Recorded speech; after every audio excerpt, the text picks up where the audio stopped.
Hello everyone, so this is Rakshita from Lifeline Success. So today we are going to start from class 8, lesson number 6 of history, that is weavers, iron smelters and factory owners. मतलब इस chapter में हम viewers के बारे में पढ़ेंगे, iron smelters, viewers मतलब जो कपड़े वगैरह बुनाई का काम करते हैं कॉटन इंडस्ट्रीज वगैरह में, और आयरन स्मेल्टर्स मतलब जो आयरन इंडस्ट्री में काम करते हैं या फिर स्टील वगैरह की, एंड फैक्ट्री ओनर्स. ठीक है, तो इन सब के बारे में हम पढ़ेंगे यहाँ पे. So let's begin here. So this chapter tells the story of the crafts and industries of India during British rule by focusing on two industries, namely textile and iron and steel. तो इस chapter में हमें मतलब India में जो industries थी वहाँ पे उधर का सिस्टम कैसा था, कैसे काम किए जाते हैं, वो सब बताएंगे.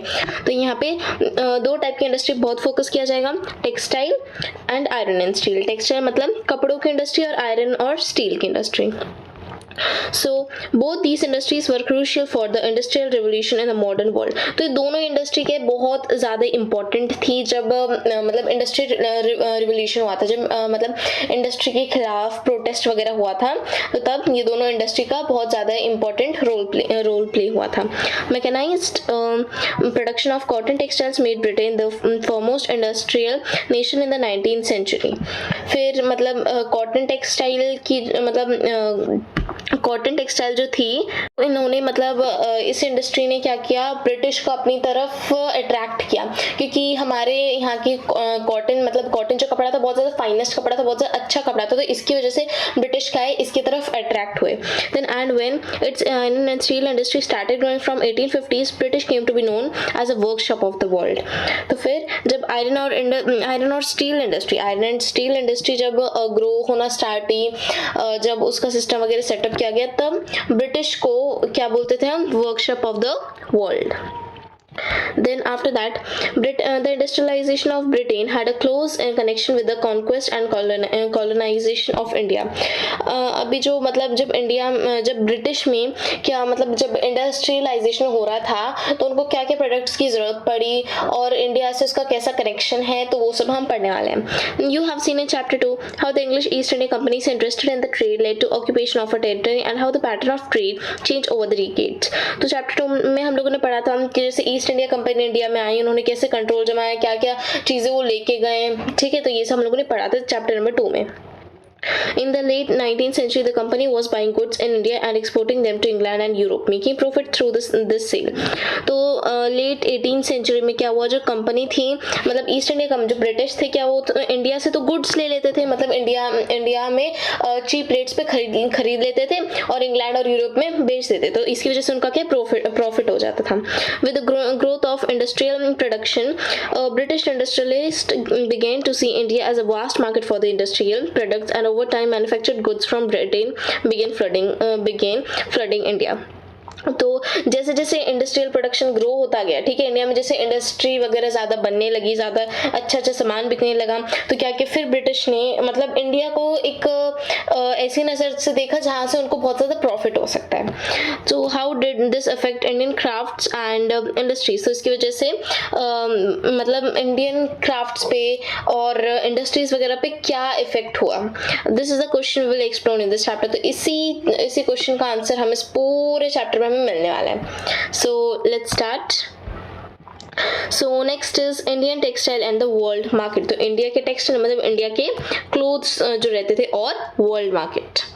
So let us first look at textile production. तो सबसे पहले हम टेक्सटाइल के बारे में पढ़ेंगे यहाँ पे. Around 1750s, before the British conquered Bengal, India was by far the world's largest producer of cotton textile. जब 1750s में जब ब्रिटिश ने मतलब बंगाल पे कब्जा किया था, मतलब बंगाल पे कब्जा करने से पहले इंडिया क्या बहुत ज़्यादा मतलब एक सबसे बड़ा प्रोड्यूसर था कॉटन टेक्सटाइल, मतलब सबसे अच्छा कॉटन सिर्फ और सिर्फ इंडिया में मिलता था. Then Indian textiles had long been renowned both for their fine quality and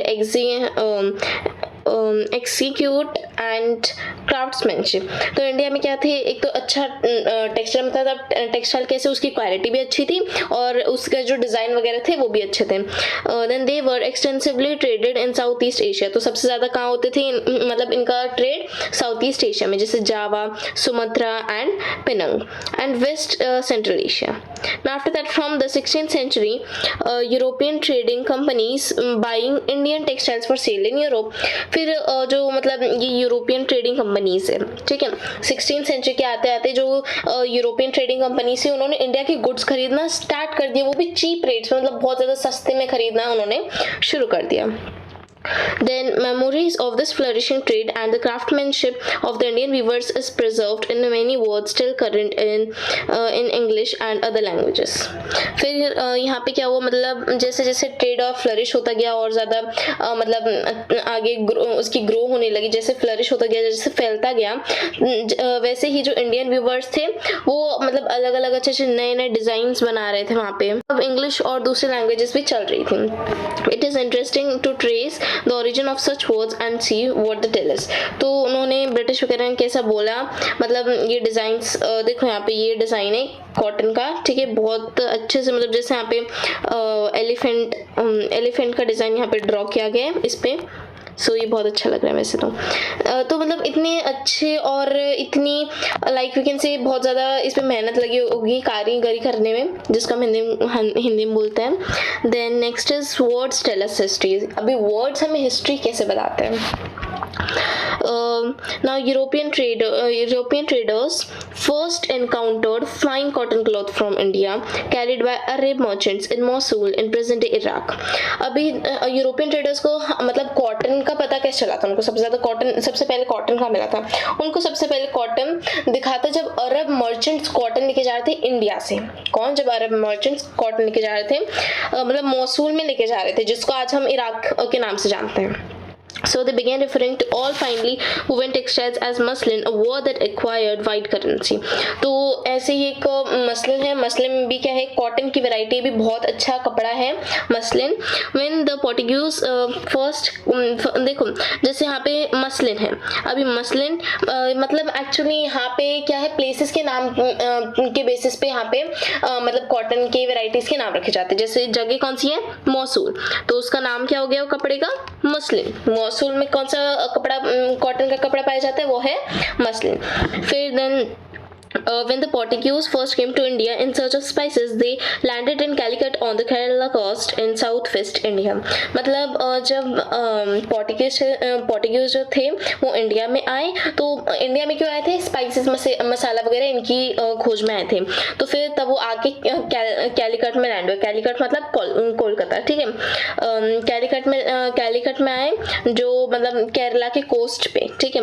and the cotton textile which they took to Europe along with the spices came to be called Calico। वो जगह कौन सी थी, कैलकट। तो वहाँ पे जो भी cotton textile बना था उसका नाम क्या हो गया, कैलिको। कैलिको कहाँ से derived from the Calicut and subsequently Calico become the general name for all the cotton textile। मतलब जनरल नेम बन गया ये कैलिको सब कॉटन टेक्सटाइल्स के लिए। Then there are many other words which point to the popularity of Indian textile in Western markets। तो ऐसे और भी बहुत सारे words हैं जो मतलब इंडियन मार्केट को वेस्टर्न मार्केट के इसमें रिप्रेजेंट करता है। In figure 3 you can see a page of an order book that the English East India Company sent to its representative in Calcutta 1730। तो यहाँ पे बताया गया है कि जैसे यहाँ पे फिगर 3 हाँ, तो यहाँ पे जैसे आप देख सकते हैं ये फिगर 3, तो इसमें आप ये वगैरह क्या है, कॉटन टेक्सटाइल्स के नाम है, ठीक है, कॉटन टेक्सटाइल के नाम है। और यहाँ पे मतलब कौन सी जगह है, कितना यहाँ पे प्रॉफिट हुआ, कितना लॉस हुआ, तो यहाँ पे कितनी चीज़ें बेचे गए, तो वो सब कुछ ये इसमें लिखा हुआ है। Then the order that year was 5,89,000 pieces of cloth। तो ऑर्डर कितना था, 5 lakhs, ठीक है, 5 lakhs मतलब अगर एस्टिमेट करें तो 6 lakhs होगा, ठीक है। तो इतना ऑर्डर था उस टाइम, उस ईयर में। Browsing through the order book you would have seen a list of 98 varieties of cotton and silk cloth. तो कम से कम 98 वेराइटीज थी कॉटन और सिल्क की, थी 98 वैरायटी, सोचो कितनी सारी होगी। These were known by the common names in the European trade as piece goods. तो मैं जैसे बताया कि यूरोपियन में कैसे जानते थे, मतलब इंडिया की जगह प्लेसेस के नाम पे उनका नाम पड़ा था।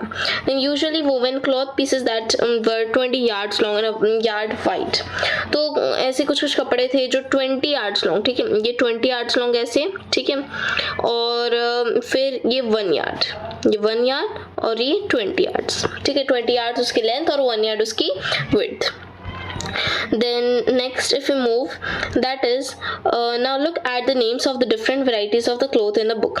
अभी जो ये बुक जो मैंने दिखाया आपको पीस ऑफ पेपर, उसमें आप अलग अलग वेराइटीज पढ़ो, क्या क्या वेराइटीज हैं। Then amongst pieces ordered in bulk वो printed cotton cloths called chintz, कोसिस और खासा और बंदना। तो यहाँ पे क्या क्या बताया है कि जैसे अगर हम मतलब उसमें बहुत सारी वेराइटीज, तो उनमें से कुछ वेराइटीज यहाँ पे दी गई, जैसे चिंट्स एक वेराइटी है, ठीक है। चिंट्स मतलब जो कॉटन क्लॉथ जिन पे प्रिंट किया हुआ है, ठीक है, जिन पे प्रिंट किया है। और कोसिस को हम लोग खासा भी बोलते हैं, और बंदना। तो ये सब क्या है, वेराइटीज के नाम है। Then do you know where the English term chintz come from? क्या आपको पता है कि chintz word आया कहाँ से, इसका मतलब क्या होता है? It is derived from the Hindi word chint। तो chintz कहाँ से आया?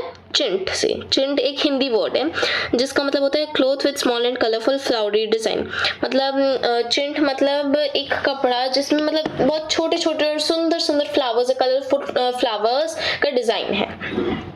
From the 1680s, there started a craze for printed Indian cotton textile in England and Europe, mainly for their exquisite floral designs. तो यहाँ पे हमें बताया गया कि 1680s में यहाँ पे मतलब प्रिंटेड कॉटन टेक्सटाइल स्टार्ट किया गया था, मतलब कॉटन टेक्सटाइल पे प्रिंट करना स्टार्ट किया गया था और फिर इंग्लैंड और यूरोप में बेचा गया था। देन फाइन टेक्सचर, मतलब एक तो फ्लोरल डिजाइन, अच्छा डिजाइन होता था, फाइन टेक्सचर, अच्छा कपड़ा होता था, एंड रिलेटिव चीपनेस, और बहुत ज़्यादा सस्ता भी होता था। Rich people of England including the queen herself वोर क्लॉथ्स ऑफ इंडियन फैब्रिक। तो मतलब जो जो इंग्लैंड में बहुत अमीर अमीर लोग होते थे, रिच मर्चेंट्स होते थे, यहाँ तक कि क्वीन भी, तो वो कौन से कपड़े पहनते थे? इंडिया के कपड़े, इंडिया के फाइबर के कपड़े पहनते थे वो भी। Then similarly the word bandana now refers to a brightly colored and printed scarf for the neck or head।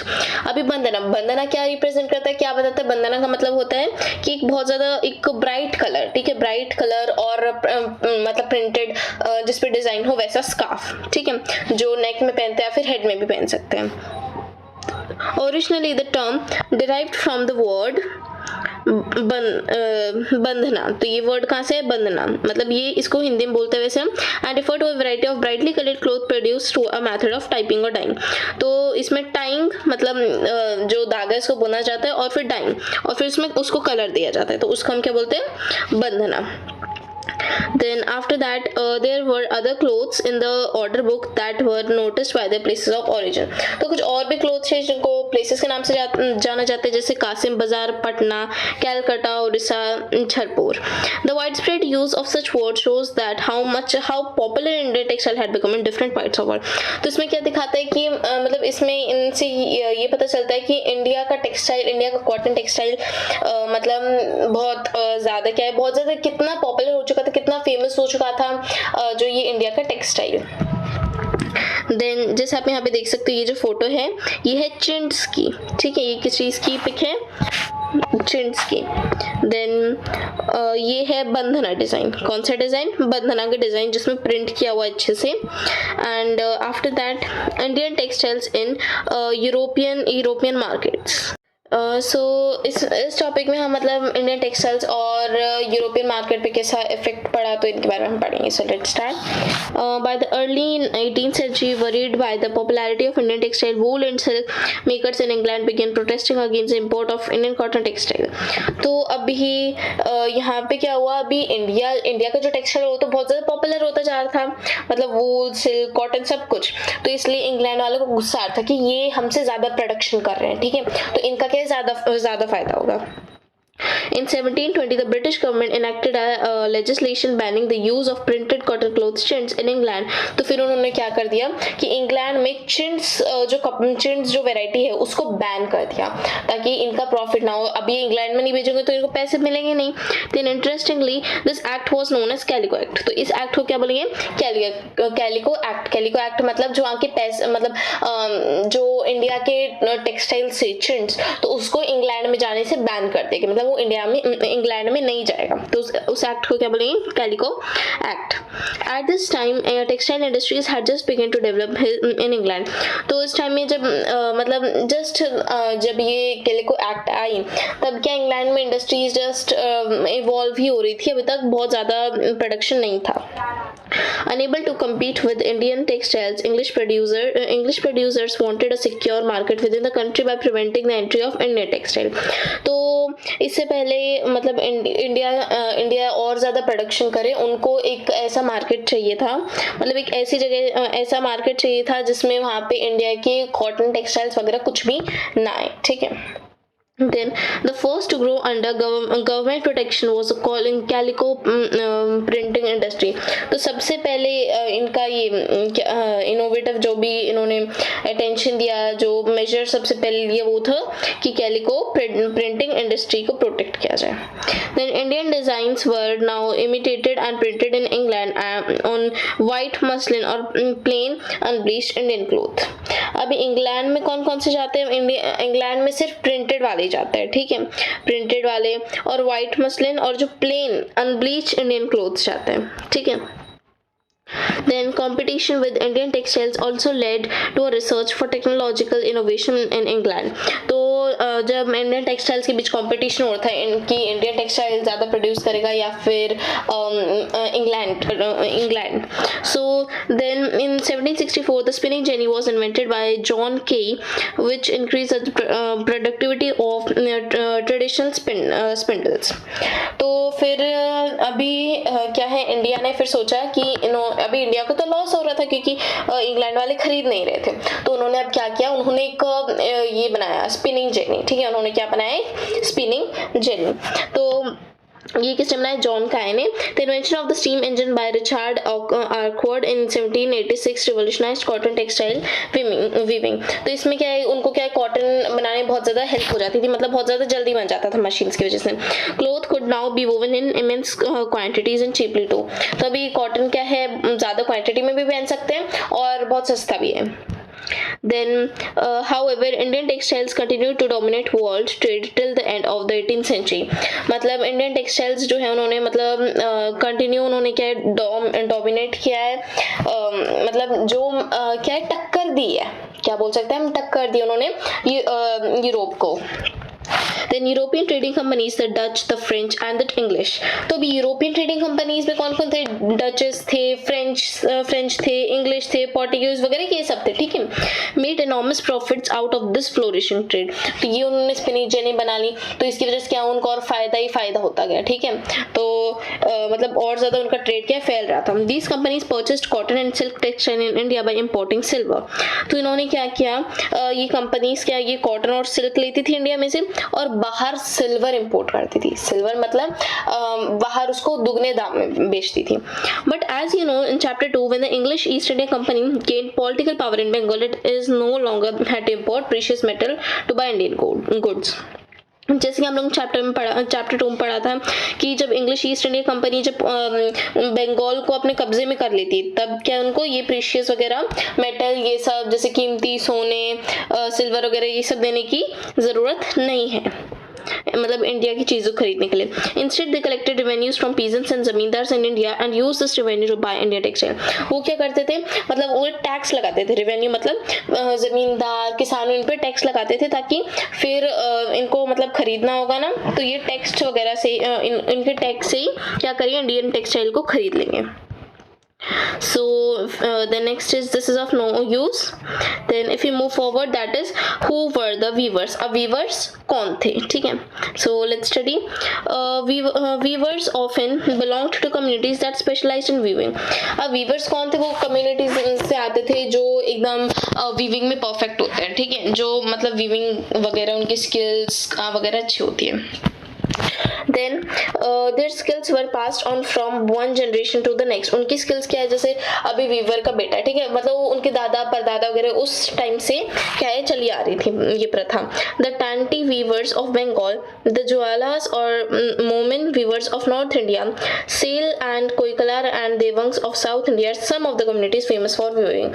तो यहाँ पे कुछ communities बताई गई हैं, जैसे जुलाहास मोमिन वीवर्स वो नॉर्थ इंडिया में, टांटी वीवर्स बंगाल में हैं, साल कोईकलार देवांग से साउथ इंडिया में. तो ऐसी कुछ कम्युनिटीज, फेमस कम्युनिटीज यहाँ पे बताई गई है. Then the first stage of production was spinning, work done mostly by women. तो पहला स्टेज था स्पिनिंग करने का. अब स्पिनिंग ये वर्क कौन करता था? ये ज्यादा से ज्यादा क्या है, ये वुमेन्स ही करती थी. Then the चरखा and the टाकली were household spinning instrument. So अभी चरखा और टाकली, ठीक है. चरखा था हम सबने सुना है कि गांधी जी उनकी फोटो में उनके साथ रहते हैं बहुत बार, ठीक है, उसको यूज किया था. चरखा और टाकली क्या है? हाउस होल्ड, मतलब ये घर पे बैठे बैठे हम ये काम कर सकते हैं.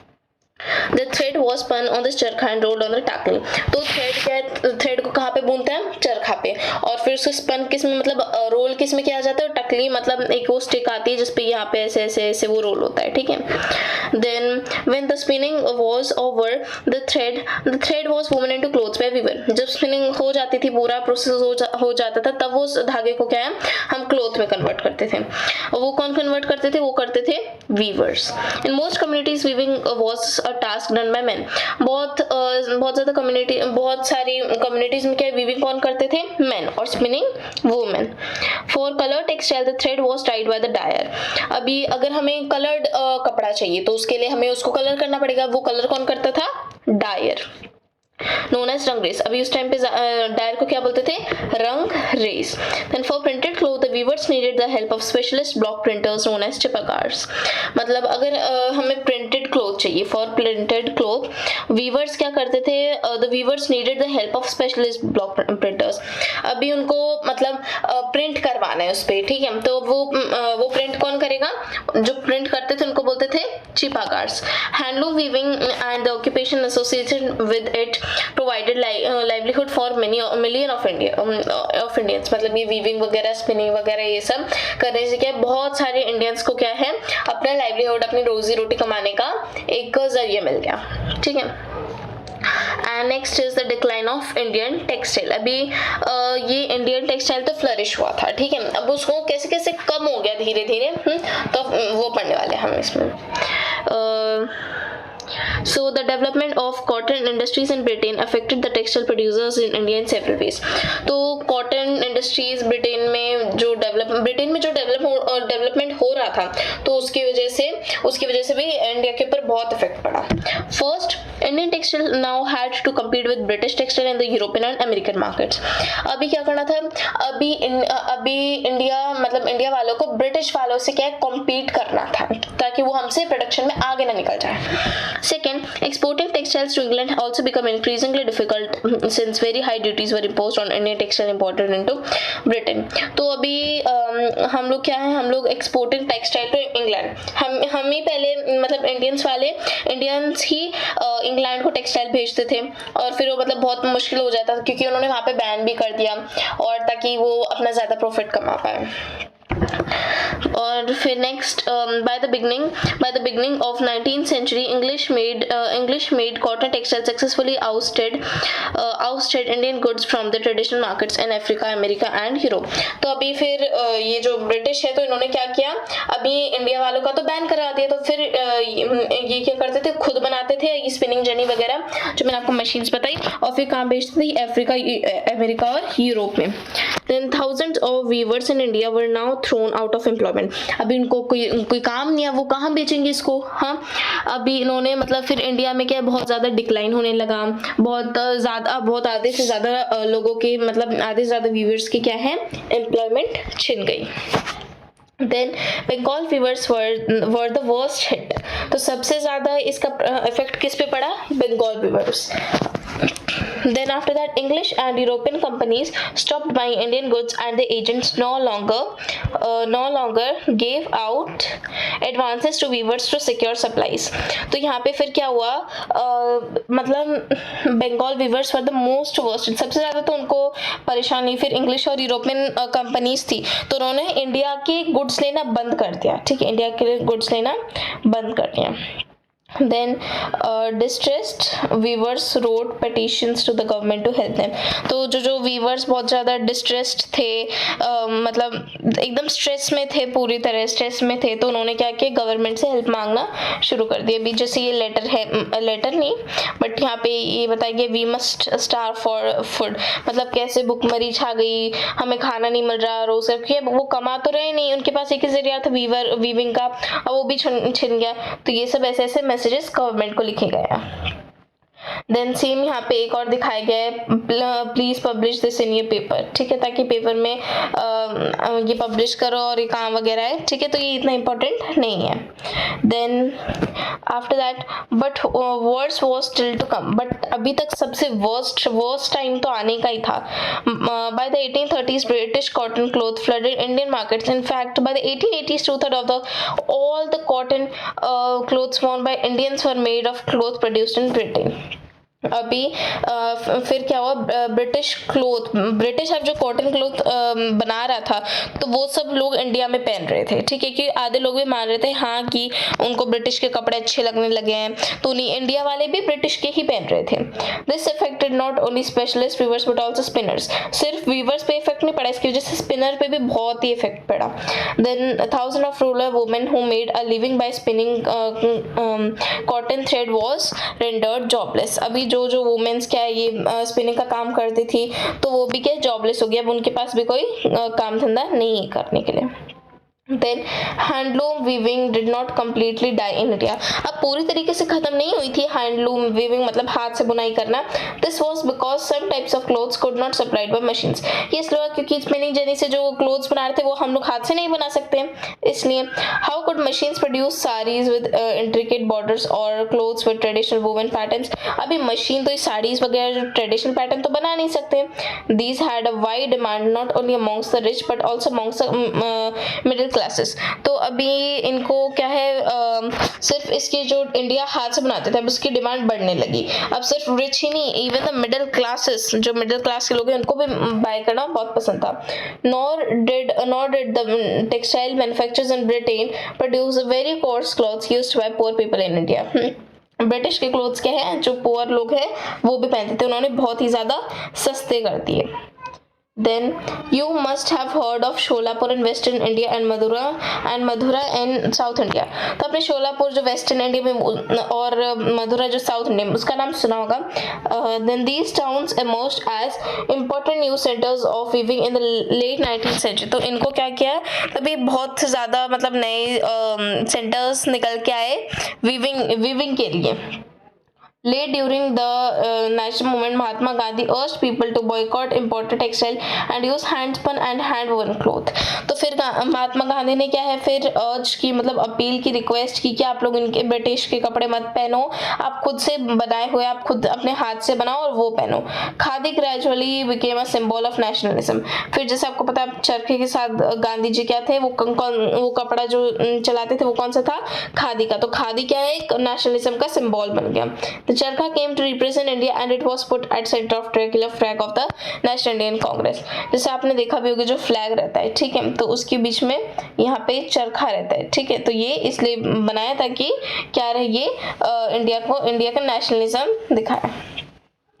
Then what happened to the weavers and spinners who lost their livelihood. अभी जिन्होंने अपनी livelihood, रोजी रोटी ये खो दी थी weavers और spinner ने, तो उनका हुआ क्या. Many weavers became agriculture laborers. बहुत सारे weavers क्या है खेत में काम करने लगे. Some migrated to cities in search of work. कुछ cities में चले गए काम ढूंढने के लिए. And yet others went out to the country to work in plantation in Africa and South America. और जो कुछ लोग थे वो plantation के लिए बाहर काम करने लगे, जैसे अफ्रीका और साउथ अमेरिका में. Some of these handloom weavers also found work in new cotton mills that were established in Bombay, now Mumbai, Ahmedabad, Sholapur, Nagpur and Kanpur. और कुछ लोग जो थे उन्होंने मतलब हैंडलूम वीविंग का काम ही मतलब जारी रखा और इसके हैंडलूम वीवर्स की इंडस्ट्रीज भी बनी बॉम्बे, अहमदाबाद, शोलापुर, नागपुर और कानपुर में. Then cotton mills came up, अब फिर धीरे धीरे क्या है कॉटन मिल्स भी क्या है इमर्ज होने लगे। The first cotton mill in India was set up by spinning mill in Bombay 1854। तो पहली कॉटन मिल इन इंडिया में किसने सेटअप की थी? एक स्पिनिंग मिल ने, एक स्पिनिंग मिल जो बॉम्बे में 1854 में। From the early 19th century Bombay had grown as an important port for the export of raw cotton from India to England and China. तो इन्होंने मतलब बॉम्बे में सबसे पहले तो बॉम्बे में की थी। क्यों बॉम्बे में, क्यों ऐसा क्या है उसमें, और दूसरी जगह पे भी तो कर सकते हैं। क्यों? क्योंकि बॉम्बे में क्या है एक्सपोर्ट, और मतलब एक्सपोर्ट वहाँ पे क्या है वो सी पोर्ट के किनारे, तो वहाँ पे एक्सपोर्ट क्या आसानी से हो जाता है। It was close to the vast black soil tract of western India where cotton was grown। तो उसके पास सॉइल भी अच्छी है, सॉइल ट्रैक्ट भी अच्छी है ताकि वहाँ पे कॉटन वगैरह अच्छे से उगे। When the cotton textile mills came up they could supplies of raw material with ease। क्योंकि फिर वहाँ से क्या है कॉटन टेक्सटाइल क्या है वो मतलब एकदम आराम से सप्लाई कर सकते हैं वहाँ पे रॉ मटेरियल उसके। जैसे आप देख सकते हैं ये हैंडलूम वीविंग कर रहे हैं यहाँ पे टकली के साथ। क्योंकि अगर देखो यहाँ पे बहुत सारे वुमेन्स का जैसे अगर एक करेंगे तो उसको बहुत टाइम लग जाए, तो यहाँ पे बहुत सारे एक साथ किए जा रहे हैं। This is possible only because of the machines. So now The next is by 1900 over 84 mills started operating in Bombay। मतलब बहुत 84 mills ने भी मतलब बॉम्बे में क्या है काम करना स्टार्ट कर दिया। Then many of these were established by Parsi and Gujarati businessmen who had made their money through trade with China। तो बहुत सारे क्या है मतलब अभी बहुत सारे लोग ये कॉटन मिल्स चलाने लगे, और मतलब पारसी गुजराती ये बिजनेसमैन भी क्या है ये भी ट्रेड करने लगे चाइना के साथ। Then mills came up in other cities तो बहुत सारी cities में mills I. The first mill in Ahmedabad was started in 1861। तो सबसे पहली मिल अहमदाबाद में आई थी कब? 1861 में। A year later a mill was established in Kanpur. तो एक साल बाद फिर कानपुर में आई। फिर United provinces. Then growth of cotton mills led to a demand for labor। फिर अभी देखो इतनी सारी कॉटन मिल सेटअप हो रही है तो उनमें काम करने के लिए कोई तो चाहिए, फिर लेबर्स चाहिए, लेबर्स की जरूरत बढ़ने लगी। Then thousands of poor peasants, artisans and agricultural laborers moved to the cities to work in the fields। तो आधे से ज्यादा लोग थे वो सिटीज में गए ताकि उनको कोई काम मिल पाए वहाँ पे। In the first few decades of its existence कुछ साल जब ये मतलब ये मिल्स वगैरह थी, the textile factory industry in India faced many problems। तब स्टार्टिंग में इनको बहुत ज़्यादा प्रॉब्लम्स हुई थी। Then it found it difficult to compete with cheap textiles imported from Britain। तभी ब्रिटेन क्या बहुत ज़्यादा जल्दी बना रहा था, ठीक, बहुत ज़्यादा जल्दी मशीन्स थी और इसलिए क्या बहुत ज़्यादा जल्दी प्रोड्यूस कर रहा था, तो वो क्या ब्रिटिश से compete नहीं कर पा रहे थे। In most countries government supported industrialization by imposing heavy duties on imports। तो बहुत सारी कंट्रीज में क्या है गवर्नमेंट ने इंडस्ट्रियलाइजेशन का ही साथ दिया, बहुत ज़्यादा उनको हैवी ड्यूटीज वगैरह उनके ऊपर लगा दी। This eliminated competition was and protected infant industries। इसके जो छोटी जो अभी भी इंडस्ट्रीज इमर्ज हुई थी तो वो बच गई थी, मतलब वो बंद नहीं हुई थी। The colonial government in India usually refuse such protection to local industries। मतलब ये सब चीजें करने के लिए तो मना करते हैं British government. Then the first major spurt in the development of cotton factory production in India therefore was during the First World War when textile imports from Britain declined and Indian factories were called upon to produce cloth for military supplies। तो सबसे ज्यादा India का profit मालूम है कब हुआ था? जब वर्ल्ड वॉर आई थी, ठीक है, जब वर्ल्ड वॉर आई थी तो मतलब जो ब्रिटिश थे वो क्या किसमें वर्ल्ड वो वॉर की तैयारी में बिजी हो गए थे, तो उनके लिए वेपन्स चाहिए, क्लोथ्स वगैरह चाहिए, वहाँ के कपड़े चाहिए, मिलिट्री सप्लाई चाहिए, तो वो सब कौन देगा उनको? इंडिया। तो इसकी वजह से इंडिया क्या है प्रॉफिट हो गया था। Then next is the sword of Tipu Sultan and wood steel। अभी टीपू सुल्तान है तो उनकी स्वॉर्ड, उनकी तलवार कैसी थी, और वुड स्टील, ठीक है, तो इसी बारे में हम पढ़ेंगे। तो we begin the story of Indian steel and iron metallurgy by recounting the famous story of Tipu Sultan who ruled Mysore till 1791, fought 4 wars with the British and died fighting with his sword in his hand। तो क्या हुआ, मतलब उनकी जो sword थी steel और iron की बनी हुई थी, तो बहुत ज़्यादा फेमस है। टीपू सुल्तान ने 4 लड़ाइयाँ लड़ी है ब्रिटिश के साथ में, और फिर वो एक लड़ाई में तो उसके बाद फिर हार गए थे, और वो जब हारे थे मतलब फाइट करते करते हार नहीं मतलब मर गए थे, तो मरते मरते भी उनके हाथ में वो स्वॉर्ड थी। The Tipu's legendary sword are now part of valuable collections in museum in England. अभी उस sword को इंग्लैंड के म्यूजियम में लगाया गया है. But you know why the sword was special? तो आपको पता है कि sword इतनी special, वो तलवार इतनी special क्यों थी? वो मरते मरते मतलब वो मर गया तो भी उसके पास वो sword थी. तो ऐसा क्यों, ऐसा क्या? फिर इंग्लैंड वालों को ब्रिटिश को लगा कि ऐसा क्या था उस sword में. The sword had no incredibly hard and sharp edge that could easily rip through the opponent's armor. तो तलवार के बहुत ज्यादा हार्ड, फिर बहुत ज्यादा शार्प एज थे, बहुत ज्यादा नुकीली था. अगर किसी को लग भी जाती ना तो सीधे मर ही जाता बंदा. This quality of the sword came from a special type of high carbon steel called wootz which was produced all over South India. तो ये स्वॉर्ड के बहुत ज्यादा कार्बन स्टील, मतलब बहुत ज्यादा कार्बन स्टील से बने हुए, जिसको हम क्या बोलते हैं, वुड्स. तो वुड्स का मिलता है ज्यादा, सबसे ज्यादा वो साउथ इंडिया में प्रोड्यूस होता है.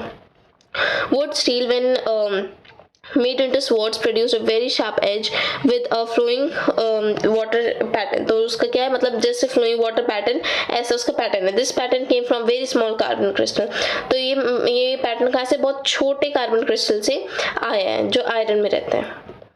Then Francis Buchanan, who toured through Mysore in 1800, a year after Tipu Sultan died, has left us an account of technique by which wood steel was produced in many hundred of smelting furnaces in Mysore. तो ये अभी जो ये क्या बोलते हैं, इसकी sword थी, टीपू सुल्तान की जो तलवार थी, वो कैसे बनती है. तो यहाँ पे बताया गया है, टीपू सुल्तान की एक साल के डेथ के बाद फ्रांसिस बचानन ने बताया कि ये टेक्निक वुड स्टील की है, जिसमें हम बहुत सारे मतलब स्मेल्टिंग करते हैं. स्मेल्टिंग मतलब एक फर्नेस रहती है, तो उसमें हम लोग स्मेल्टिंग प्रोसेस करते हैं. Then in these furnaces iron was mixed with charcoal and put inside small clay pots. तो इसमें क्या होता है, एक फर्नेस रहती है, तो उसके अंदर हम आयरन और चारकोल को मिक्स कर देते हैं और छोटे छोटे क्ले पॉट्स डाल देते हैं. Through an intricate control of temperature the smelters produced steel ingots that were used for sword making not just in India but in West and Central Asia too. तो मतलब उसका टेम्परेचर बहुत ज़्यादा high कर देते, मतलब इतना हाई कर देते कि आयरन और वो जो क्या बोलते हैं चारकोल, वो पिघल जाए, दोनों मेल्ट हो जाए. Then woods is an anglicized version of Kannada word ukku. तो इसका मतलब वुड्स का ये दूसरा नाम क्या है, कन्नड़ में क्या बोलते हैं इसको, कन्नड़ उक्कू, तेलुगु हुक्कू एंड तमिल एंड मलयालम उरुक्कू. मतलब इसका मतलब क्या होता है, स्टील होता है, उक्कू उक्कू हुक्कू एंड ऑल दैट. ठीक है. Indian would steel fascinated European scientist. तो इंडिया के वुड्स जो थे उसमें इंडियन साइंटिस्ट ने बहुत इंटरेस्ट दिखाया. Michael Faraday, the legendary scientist and discovery of electricity and electromagnetism, spent 4 years studying the properties of Indian woods. However, the wood steel making process. तो यहाँ पे क्या हुआ, मतलब जो माइकल फेराडे जो लेजेंडरी साइंटिस्ट थे, उन्होंने इलेक्ट्रिसिटी को डिस्कवर किया और इलेक्ट्रोमैग्नेटिज्म को. तो उन्होंने क्या किया, 4 साल उन्होंने इंडियन के वुड्स की प्रॉपर्टीज पढ़ने में बता दिए. Then how the wootz steel making process which was so widely known in South India was completely lost by mid 19th century. तो मतलब फिर वुड स्टील का क्या है, साउथ इंडिया में बहुत ज़्यादा पॉपुलर था, फिर धीरे धीरे मिड 19th सेंचुरी के बीच में आते आते ये क्या है, खत्म ही हो गया ये process. Can you guess why this was so? क्या आप सोच सकते हो कि ऐसा क्यों था? The sword and armor making industry died with the conquest of India by the British and imports of iron and steel from England displaced the iron and steel produced by craftspeople in India. मतलब जो sword थी, मतलब वो sword जिस industry में बनाई जाती थी, तो वहाँ की the conquest of India by the British, तो वहाँ पे तो इंडियंस ही बनाते थे, बट वहाँ पे ब्रिटिश फिर उनको मांगने लगे ताकि उनको दे दें. The next abandoned furnace in villages. The villages में कैसी furnace थी. So next is production of wood steel required a highly specialized technique of refining iron. तो woods को produce करने के लिए मतलब iron भी चाहिए, हमें बहुत ज़्यादा iron चाहिए. फिर but iron smelting in India was extremely common till the end of 19th century. तो 19th century के end में तो common ही था ये iron को पिघलाना. In Bihar and central India in particular every district had smelters that used local deposit of ore or produce irons which was widely used for manufacture of implements and tools of daily use. तो जैसे बिहार और central India में देखा जाए तो यहाँ पे क्या है, जो अलग अलग डिस्ट्रिक्ट में क्या है, स्मेल्टर्स मतलब लोकल, मतलब जैसे आयरन ओर है तो उसको जमा करने लगे ताकि वो भी क्या है, ये प्रोसेस कर पाए, उसको और इम्प्लीमेंट कर पाए और उसको और बढ़ावा दे पाए. Then the furnaces were most often built of clay, मतलब ज्यादातर तो क्ले के बनाते थे, and sun dried bricks, मतलब जो ईट जो सन की वजह से गर्म हो जाती है, सूख जाती है. The smelting was done by men while women worked bellows. अभी smelting तो ज्यादातर men करते थे और women क्या करती थी, bellows. Pumping air that kept the charcoal burning, मतलब वो हवा जो, मतलब अभी आयरन और चारकोल तो है और उसमें हवा भी तो लगेगी चेंज करने के लिए. bellows मतलब अ डिवाइस और equipment that can pump air, जिसकी वजह से एयर निकलती है तो वो बिलोज होता है. Then next is by the late 19th century, however the craft of iron smelting was in decline. तो जो क्राफ्ट जो आयरन का क्राफ्ट था स्मेल्टिंग, तो वो बहुत कम होता जा रहा था. बहुत सारे विलेजेस में furnace fail into disuse and the amount of iron produced came down.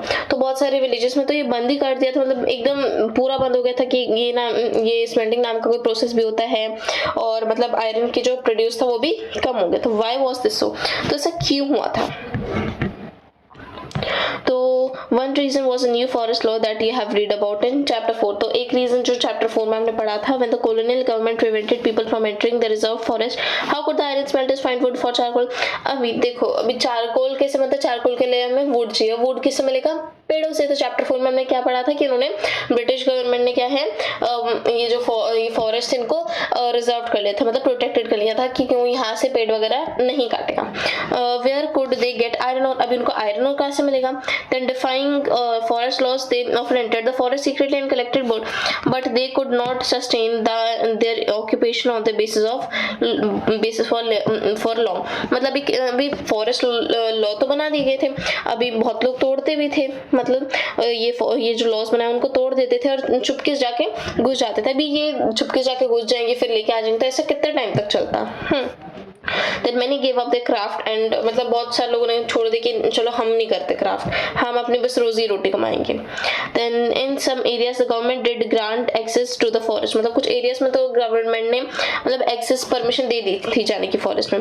But the iron smelters had to pay a very high tax to the forest department for every furnace they used. अभी फिर iron smelters को क्या था कि बहुत ज़्यादा high tax पे करनी थी उनको फॉरेस्ट डिपार्टमेंट को, ताकि वो फर्नेस वहाँ पे यूज़ कर सके.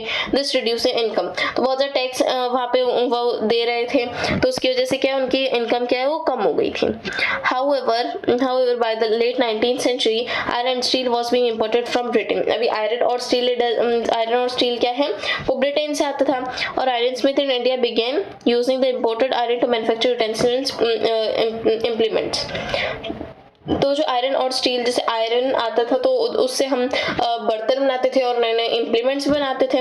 This inevitably lowered the demand for iron produced by local smelters. तो इसकी वजह से क्या है, आयरन स्मेल्टर्स ने क्या है, इसकी डिमांड भी कम हो गई. फिर By the late 20th century, the artisans producing iron and steel faced a new competition. फिर 20th century में artisans और जो आयरन प्रोड्यूस करते तो उनके बीच में फिर एक कंपटीशन हुआ. अभी ये टॉपिक है iron and steel factories come up in India. भी आयरन और स्टील की फैक्ट्रीज क्या है इंडिया में कैसे आई.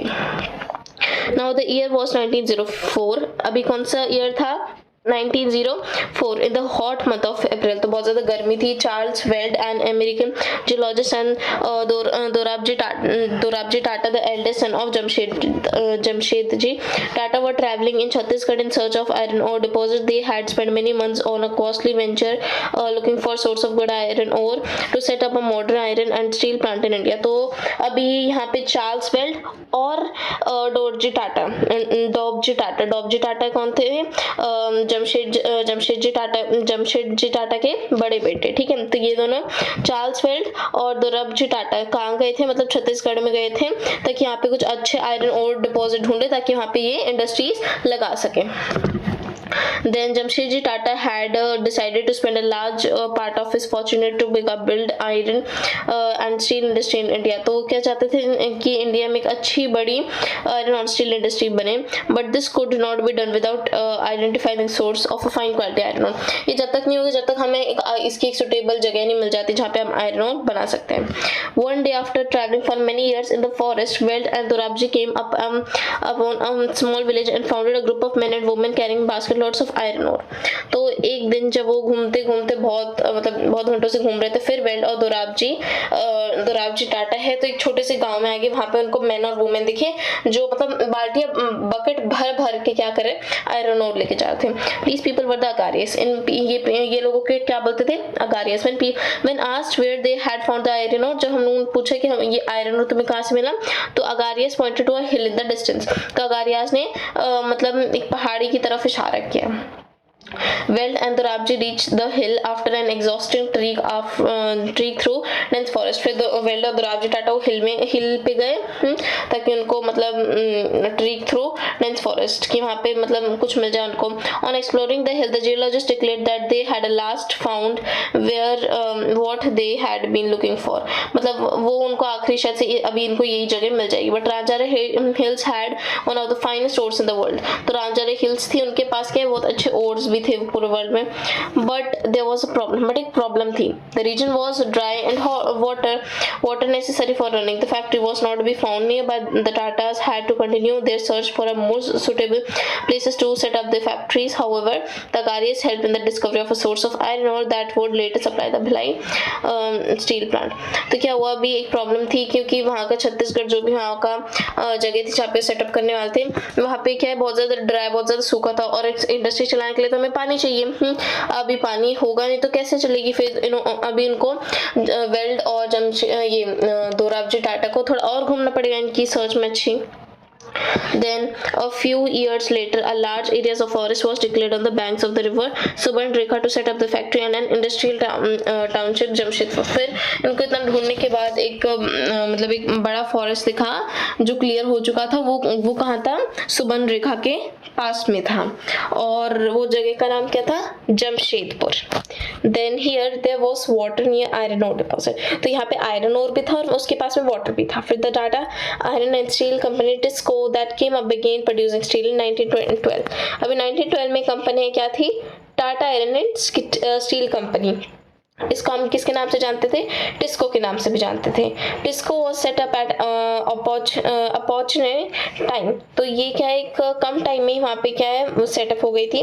All through the late 19th century India was importing steel that was manufactured in Britain. अभी इंडिया भी क्या है स्टील स्टील वो फैक्ट्री बना के क्या है दूसरी जगह पे बेचा था. Expansion of the railways in India had provided a huge market for rails.